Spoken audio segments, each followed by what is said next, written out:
Comptable de profession et employé dans la fonction publique, Harry Singano considère l'épilepsie comme n'importe quelle autre maladie.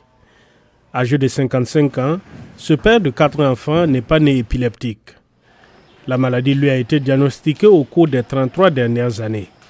Au début, ses proches attribuaient son état à la superstition.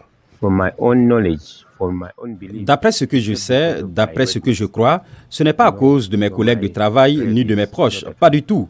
L'épilepsie a commencé à se manifester dans mon corps à cause d'une ivresse perpétuelle. Le parcours de Harry Singano et son expérience dans la stigmatisation et la discrimination l'ont conduit à devenir un acteur du changement. Je veux juste leur dire de suivre strictement ce qu'on leur dit de faire. S'ils rencontrent un problème, ils doivent être à l'aise. Il y a certaines personnes qui, à cause de l'épilepsie, disent que je ne connais pas l'épilepsie, que je ne peux pas parler à quelqu'un. Ce n'est pas censé être comme ça. Selon Dorothée Ngoma, professionnelle de santé expérimentée et défenseur de la maternité sans risque, l'épilepsie peut se développer après l'accouchement lorsque les enfants ont subi des traumatismes pendant l'accouchement. Selon elle, il est essentiel de briser les fausses idées sur cette maladie. J'ai vu cela et à chaque fois que nous suivons ces bébés qui ont eu des accouchements tardifs, ils deviennent épileptiques. Bien que certaines personnes croient que si vous avez quelqu'un d'épileptique dans la famille, peut-être que cela se transmet de famille en famille ou parfois ils croient que si vous avez des conversations, ne soyez pas près d'eux parce que vous serez affecté.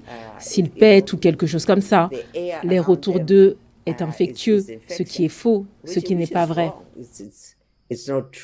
Le Bureau international pour l'épilepsie, une organisation de défense et de lobbying qui lutte pour les droits des personnes atteintes d'épilepsie, a progressé en matière de sensibilisation à l'épilepsie dans 16 pays d'Afrique, dont le Malawi. Nous avons décidé de mettre en place plusieurs interventions, notamment des programmes de sensibilisation que nous soutenons en tant qu'organisation. Actuellement, nous soutenons 6 pays d'Afrique qui disposent des programmes complets sur l'épilepsie. Nous sensibilisons les communautés par l'intermédiaire de nos sections. Nous formons également les décideurs politiques. Nous formons les soignants à l'épilepsie dans le cadre de ces programmes et depuis peu, nous formons aussi les responsables de l'application des lois. Par exemple, en Eswatini et au Malawi, nous avons lancé un programme spécial ciblant les responsables de l'application des lois, les politiques à former, car la sensibilisation des responsables de l'application des lois était également limitée. Un rapport de l'Organisation mondiale de la santé sur les perspectives des maladies dans le monde pour 2023 montre que les maladies non transmissibles constituent toujours un problème de santé majeur au Malawi.